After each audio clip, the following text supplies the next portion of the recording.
যখন দুটো গাড়ি রেষারেষি হচ্ছিল হতে হতে ধরো সাইড মেরে পাল্টি হয়ে গেছে। পাল্টি হওয়ার পরে যত পাবলিক ছিল, পাবলিকের থেকে যত সিভিক পুলিশ ছিল, ওরা দেশ খুলিনে সব পানিতে লাফ মেরেছে।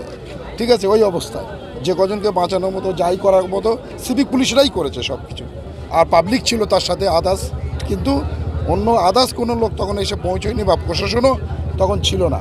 বাসটা কোন দিক দিয়ে আসছিল? বাসটা আসছিল বেলেঘাটার দিক থেকে, যাচ্ছিল নিউ টাউনের দিকে, রাজারহাটের দিকে। কেউ আটকে আছে বলে মনে হয়? এখন যতক্ষণ না গাড়িটা উপরে ওঠানো হচ্ছে ততক্ষণ বোঝা যাচ্ছে না যে ওর ভেতরে নিচে কিছু কেউ আছে কি নাকি দেখা সম্ভব না বা বলা যাচ্ছে না। প্যাসেঞ্জার কম বেশি অন্তত 20-40 জন আহত হয়েছে, সবারই টুকটাক লেগেছে। তার মধ্যে 5-6 জনের অবস্থা গুরুতর। ঠিক আছে, এখন তাদেরকে নিয়ে যাওয়া হয়েছে রেকজয়নি গ্রামীণ হসপিটালে নিয়ে যাওয়া হয়েছে, কেউ কেউ নার্সিংহোমেও নিয়ে গেছে। ঠিক আছে, আপনার নাম? আমার নাম নূর হোসেন।